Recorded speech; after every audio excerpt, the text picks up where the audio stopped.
Hi, I'm David Kinney, business strategist and managing partner of D2 Business Acceleration System. We're almost done with this whole series today on everything we do, how we do it, what we do, and trying to allow you, to the extent possible, do this on your own. I mean, again, of course, we'd love to do business with you, but this is our way to give back, and so I'm just giving you pretty much everything we do.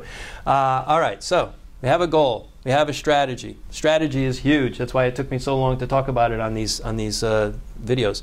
And now we're talking about execution, and we're down to the finance department. Okay, so we said we have a product management, we have marketing, sales, distribution. Now we have to collect on our money. But finance does so much more than collect money.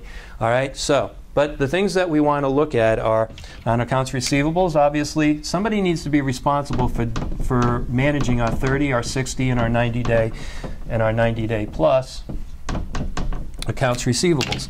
So what you want to do right now, today, is go and have somebody look at, or you get a report of how much, what are your 30-day receivables, what are your 60, what are your 90, and then look historically, on average, what are they? And now that's going, because this is going to impact your cash flow in a big way. It's also going to impact your ability to go out and obtain financing if you're going to go to a bank or any other kind of lender.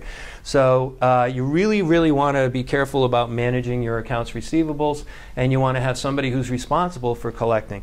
You know, typically if you let things go and you let them slide and you let them slide, it becomes more and more difficult to collect on your receivables. So you really want to manage that well. Your accounts payables, you know, again, the better you pay, the greater usually the terms that you're going to be able to negotiate with your vendors. So if you become a really good customer to your vendors, they may extend you more and more time. Why is that important? Well, because think about this, right? If you pay, let's be a really simple example. If I buy my products for $100 and I sell them for $200, that makes me a profitable company. But if I only have $100 and I have to pay for my goods the day I receive them, and then I inventory them for 30 days before I sell them, and I don't get paid until 60 days after I sell them, I'm going to be out of business in 2 months. Again, trying to use this as an extreme example, because I just spent the only $100 I have, and even though I'm going to sell the product for $200, I'm not going to get that $200 for another 90 days. So 30 days from now, when I want to sell some more product, I don't have $100 to go out and buy more product.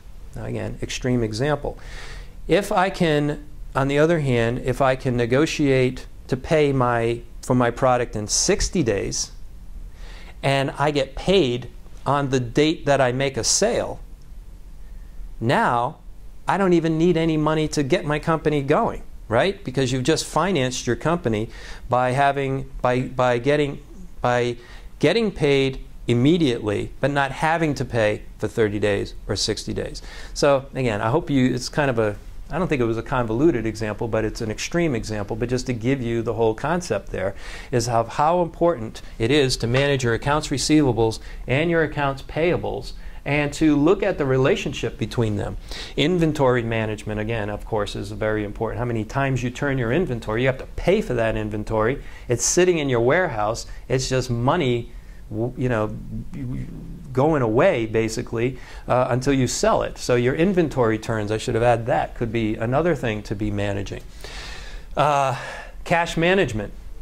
You know, if you're sitting there with $100,000 in your checking account, on average, you know, you might find something. There are different kinds of instruments out there where you can get money market rates on overnight money, and you still have access to it the next day. So anyway, it's just, there are so many different vehicles out there. The point being that, you know, you need to really manage your cash. And then your cash balances. You know, cash is king. The bottom line is you can have all the credit in the world, and that's good, but cash is king. And so you really, really want to focus on what are your cash balances and how do you effectively manage those cash balances. And somebody in your finance department needs to be held responsible for doing that, and they need to clearly know what your objectives are in terms of the cash management, the accounts receivables, the accounts payables, and every other aspect of finance. Have any questions, please visit us at the website. www.d2bas.com, or give us a call. Love to work with you. Thanks.